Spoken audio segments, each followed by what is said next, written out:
Welcome to another edition of Around the Town with Hez Brown. And now your host, Hezekiah Brown. Hello, and welcome to another edition of Around the Town with Hez Brown. Well, this is going to be a great day because we have four prominent gentlemen who resides in Pasquotank County.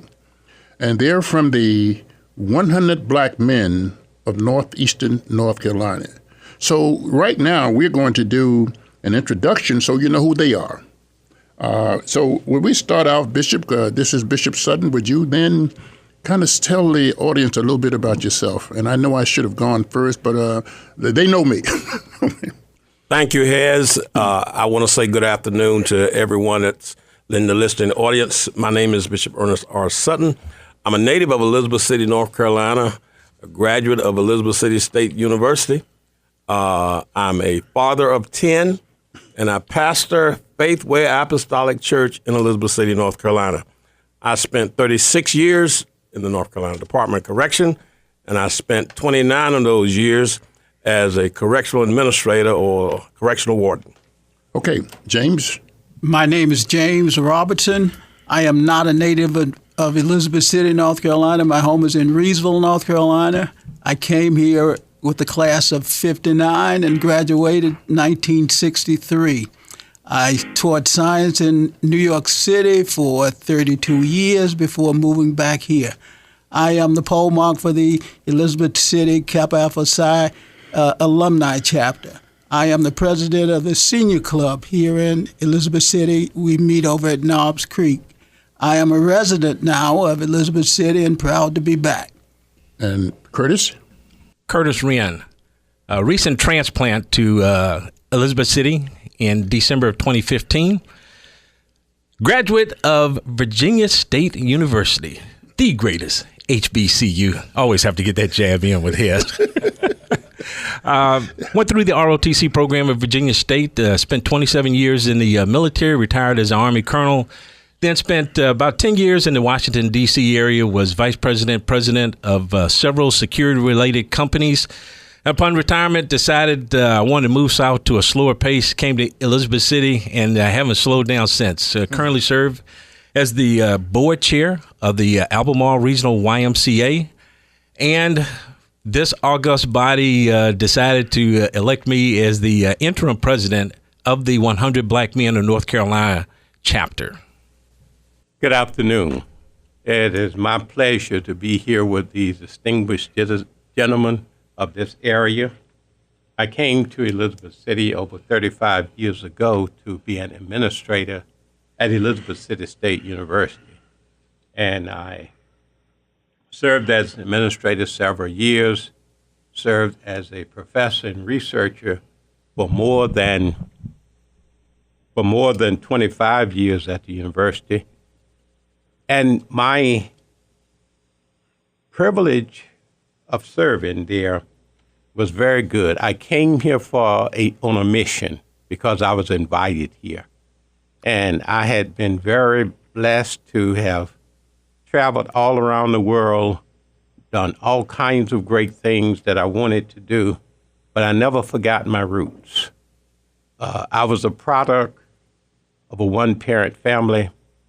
I lived in the project housing until I graduated from high school, and it was the village that produced me as an individual to help me navigate and negotiate the American society.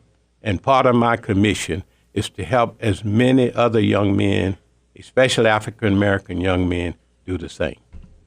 Thank you very much. And so, as I can just say very briefly, my name again is Hezekiah Brown, and I'm another transplant from New York. I lived in New York over 50 years, and I worked in New York as a federal mediator, and I did that for about 13 years. And then I went on to Cornell University, where I served as a director of labor management programs for another 14 years. And I left that and started my own business, Brown and Associates, Conflict Resolution Training Center. And for some reason, I don't know how I got to Elizabeth City, but I know I landed here. And everybody asked me the same question. Well, how did you get to Elizabeth City? I said, God put me here. And since I've been here, I've been very active in the community. I served for 9 years on the Community Relations Commission, and I currently served on the Library Board, and I served on the Pasquotank County Planning Commission, and I serve as Vice President of one of the greatest organizations around for old people. I serve as a member of the AARP. So in saying that, as you can see, and I don't have to tell you anymore, that these are just a sampling of the kind of people that we're looking to encourage to be part of this new organization in northeastern North Carolina. So without any further ado, I just want to just kind of have a conversation. We don't call this an interview. We call it a conversation. And hopefully when we finish, you will understand what the goals and objectives of the 100 Black men of northeastern North Carolina really is and what it will mean to our community. So I just start this out a little bit by asking Bishop Sutton to tell us a little bit about where was this idea conceived for northeastern North Carolina? Because as I searched the calendar and searched around, there is no such organization in northeastern North Carolina. I think the first chapter closest to us is either in Norfolk or in Charlotte. So there are a lot of areas out there that I think that can be beneficial to our community. So tell us how this was conceived, Bishop. Thank you, Hez, and thank you again for allowing us to be in this conversation this morning about this very, very important organization. In our area in northeastern North Carolina, this organization actually was conceived by your host, Dr. Brown, and myself. Dr. Brown and I have been active individually and collectively in the community to try to bring empowerment to the community and try to bring solutions to our challenges in Elizabeth City. And as we talked and discussed those challenges, we realized that one of the very major challenges was our youth, and particularly our young African-American men in the community. So we set out on a mission from talking about the challenges to looking toward how we could connect with an organization that was existing and that had already established themselves nationally and internationally to help us to deal with the challenges that we have been long time discussing. So we landed on the idea and the great organization of 100 Black Men of America. I won't even go into detail about how really God moved us from where we started to the point we are, but I will simply say this. We recognize that God was really in the conception of this because there were certain things that happened and certain people that we met that connected us, which landed us in Newport News, Virginia, aligned with the chapter that is doing outstanding work across America with the 100 Black men. And we all know, or maybe some of us don't, this idea was initially conceived in 1963 by a group of African-American professionals who wanted to improve the quality of life and economic opportunities primarily for African-American youth. Some of the early members and one of the founders of this organization was the late David Dinkins, the mayor of first African-American mayor of New York City. Mayor Dinkins, along with a number of other prominent individuals in the New York area, saw again the need to help empower young African-American men, and that was where this organization was born. Thank you, Bishop. And now we just like to know, sometimes, in numbers there's strength. So let me just turn to James and say, how many chapters are there in the United States? Well, not just in the United States, because I understand this is international. This is now an international organization also. Nationwide, we have over 110 chapters, and there are more than 10,000 members who now belong to the 100 Black Men of America.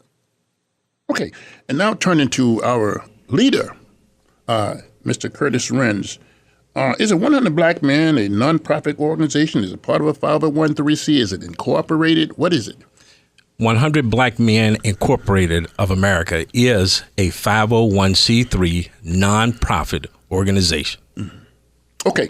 Now, would you also explain to the audience the 4 principles the 100 black men are involved in. And I don't think you have to explain all 4. I think we will just kind of separate it and let each one explain different portions of this. Really, because our members bring certain strengths. And so we've got the 5 of us here today. And so each one of us will talk about one of the 5 tenets of the organization. What I want to say real quickly, the motto of 100 Black Men Incorporated, what you see is what you will be. And so we want to establish that foundation and provide that image for the youth out there to say, hey, you've got some successful black men here. Learn to emulate that. And so that motto of what you see is what you will be, that's really what we base the principles of the organization. And I'm going to talk about that first principle. That's mentoring. We address the emotional and cultural needs of African-American children ages 8 to 18. And what we want to do primarily is provide influence and transformation in their lives. Thank you. Now, we just need the next one, and we couldn't have picked a better person than a person who is a retired professor from ECSU, Dr. Johnny Houston, to talk about what can the 100 Black Men do in terms of education. I had the opportunity, as I said earlier, to not only to look at these United States of America, but a number of countries around the world. And I like something that one of my mentors, and Nelson Mandela, said. He said, education is one of the most powerful weapons to change the lives of individuals, families, nations, and this world. Knowledge is power. We have to get a certain amount of knowledge to be able to direct our vision and go in certain directions. And so what we like to do is to help the African-American young men to understand the value of knowledge, help them to understand how important it is to stay in school, to get that high school education, and after high school, to get some specific training that will allow them to become a specialty in something that humanity needs, and that will permit them to provide a healthy livelihood for themselves and their family. But you must have the knowledge to do this. And we are now in a technological age, and one has to keep up with the current knowledge of what goes on with computers and with certain digital aspects of it to be able to function well in that world. And we want them to be very much aware of this so that they can take their rightful place. Thank you very much, Dr. Houston. The next thing that I think is so important to talk about, because this is one place that I think where we fall kind of short in, and that is in health and wellness. So how can the 100 Black Men help young people when you start to deal with health and wellness? And James, I'm going to turn to you to deal with that. This is a very important aspect of our program. We want to encourage physical fitness and healthy eating. Sometimes we forget those things, and this will make us prone to other diseases that we fall guilty of or fall into the trap of getting. So we want to promote healthiness, not only in our youth, but also make it as a public issue aware to all people, because so many of these health issues are affecting us today, such as heart disease, hypertension, diabetes, sickle cell, prostate cancer, and many, many more. So we want to promote health and wellness and make everyone, not only the young people, but the older adults as well. Okay. Thank you very much. So now we're just going to move on to the next section, is economic development. And I want to again turn to Dr. Houston and Bishop Sutton to just have some comments on what it means to the youth in our community. Many of us came up during what we call the civil rights era and the pre-civil rights era. in which we were fighting for our rights to be able to merely exist in community. Fortunately, now we've gotten beyond that basic phase. And now that we are recognized in communities as being integral parts, we must also now take our rightful place in being able to produce and share. Economic development means that we don't look to welfare, we don't look for handouts, we don't look for other things. We take that knowledge that we've learned with education, we develop a skill, we find a career aspect, and come forward to be producing something for our community. And in also producing that, we are also developing a livelihood for ourselves to be able to live a wholesome life. So in community, all of us have responsibilities. And each of us have different talents, different abilities, and different ideas that we can use to help lift the other ones up and help to promote the welfare of the whole. So we want everybody to understand they have a place in this society economically to be a producer and to help others to grow, especially the African American community. Okay. Yeah. Bishop, would you comment on the same thing? Thank you, Dr. Houston, for raising those issues. I want to raise just a couple of more issues that we're interested in that I think is really important to our program and to our potential participants. We all know that small business make up a major part of the economy of this country. And what we want to encourage and what we will encourage is that African American men as well as women become small business owners. We have small business owners now that are many times doing small business, but they're not organized as they should. So what we want to encourage, is that those individuals that are in business and those individuals that seek to be small business owners are trained properly from a tax standpoint, from an organizational standpoint, from a marketing standpoint. We want to be that impetus that help facilitate the development of small business in the African American community, particularly African American men, because we recognize that men will be head of households, and we want them to be prepared to promote and be able to sustain their families in the kind of way that families should be sustained. We also, as we talk about education, we realize that education opens up doors to quality of life. And what we are seeking to do is that not just traditional education, but we want to go across the board and try to prepare people for opportunities, not only from an academic standpoint, but from a standpoint of trades, etc. Yes. And just to digress for a moment before we move to the next part of the program, and I want to say this, and I didn't rehearse this, but the next person you're going to hear talk about leadership development is a person I'm known for a short period of time, but learn to admire him, but recognize his skills. And I think that's what we are going to do in the 100 Black Men. We will try to use everybody to their greatest ability, and whatever they are good in, that's what we want them to work in. And I can say to you that, and I should call the right name, Colonel Curtis Renz. And I don't know what that means to a lot of you, but it means a great deal to me because I was in the armed service. When I was in the armed service, I never seen an African-American colonel, never seen one for the time that I spent in the service. But you also have to understand the steps that he had to take in terms of becoming a colonel in the United States Army. It is very difficult to do, and you have to cross every bridge. You have to walk the tight one. You have to do all this stuff in order to get to that place. So we could not have picked a better person.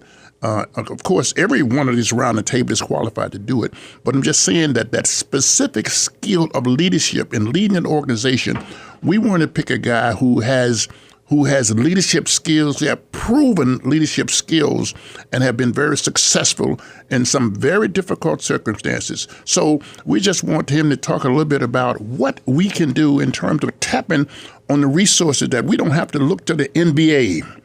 We don't have to look to the NFL for leadership. We don't have to look to that for role models, that we have them right here at home, and just a matter of collaborating with other organizations and putting them in the right place. So I don't want to take this thing away from him, because I'm sure he can talk more about leadership than I can. So, Colonel Wentz, give us a little bit about leadership. Hey, thank you, Dr. Brown. But you cited several examples, even in the athletics.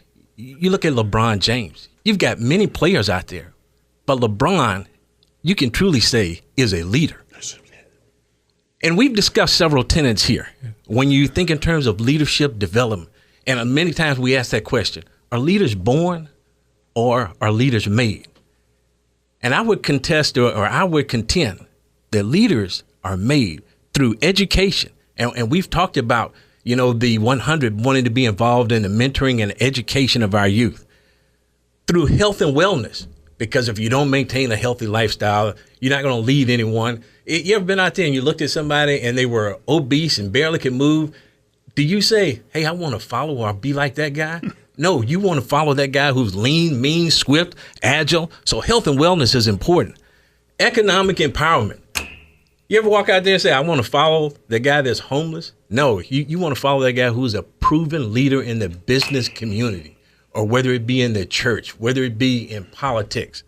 We want to emulate leaders. And so leadership development, we want to provide opportunities to develop, create, encourage, and empower that next generation of leaders for service to our community through engagement in programs that will stimulate growth, enhance personal and professional development, and the facilitation of initiatives which foster altruism for the members of the community.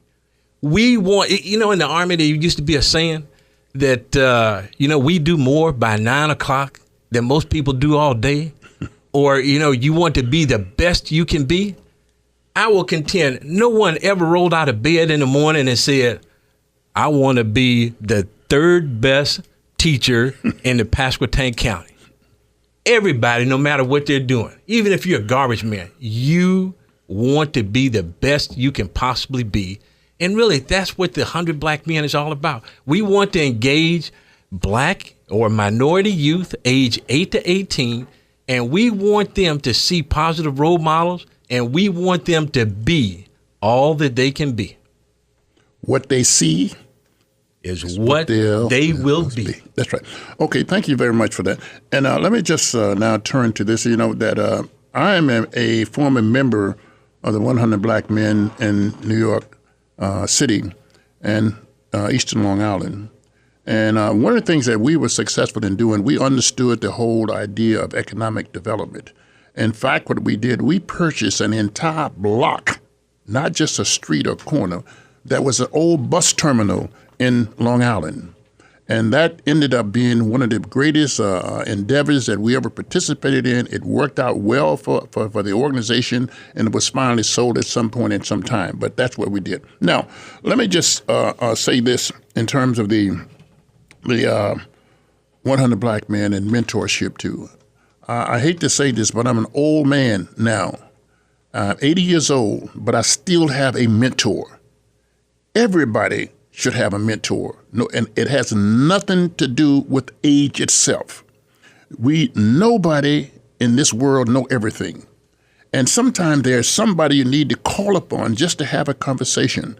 And sometimes we have to understand what mentorship really is. Mentorship is not becoming a father for someone. It's becoming a supplement to the family itself.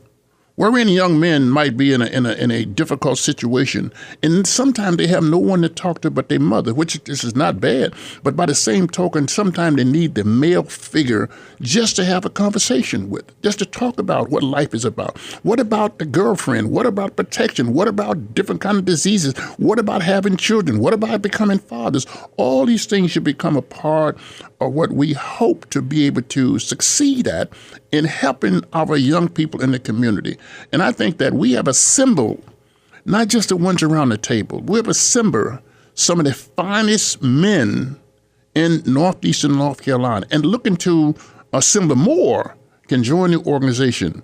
So I'm just saying that there's so much we can do, and the more people we have, the less each one of us have to do, in a sense. So just moving on now, I'm aware that Bishop Sutton has been out front, in the forefront in terms of, as I keep it say, if you believe in something, you spend your money on it.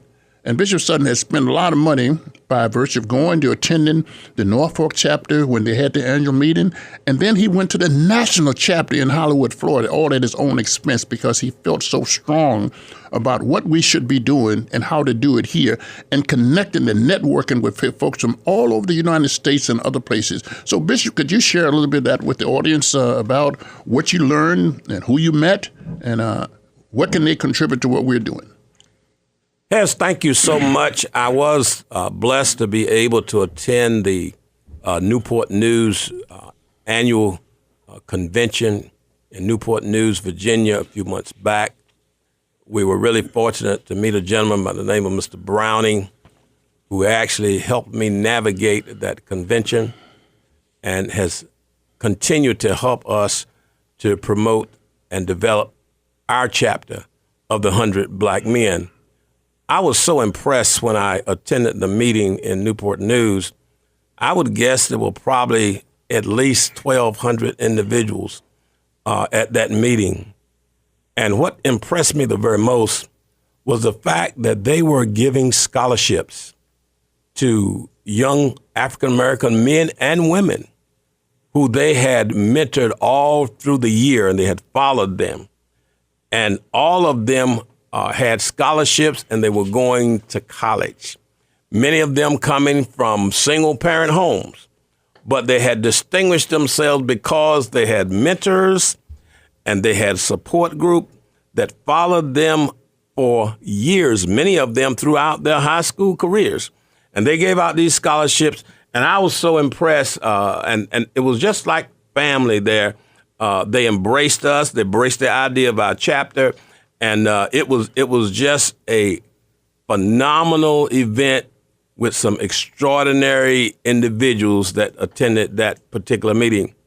Then a couple of weeks later, I was fortunate enough to go to Hollywood, Florida, to the national convention.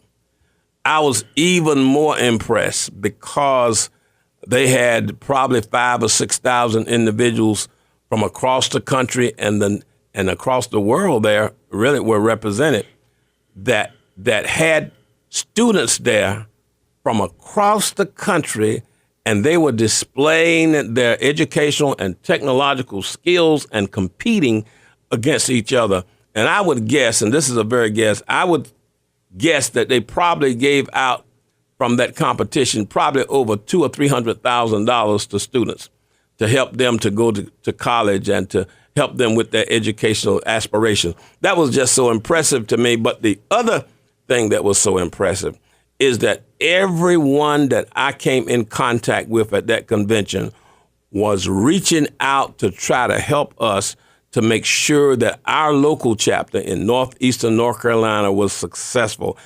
I will recommend to you that if you have an opportunity to attend either a local or national convention, please do so. Thank you for listening, and join us next week for part 2 of this special conversation about the 100 Black Men of northeastern North Carolina. If you want more information, please contact me, Hez Brown, 252-335-2439, and Colonel Curtis Renz at 703-898-0052. Thank you for listening to Around the Town with Hez Brown, recorded and produced at WRVS-FM Studios on the campus of Elizabeth City State University. If you are interested in becoming an underwriter for this show, call 252-335-3985.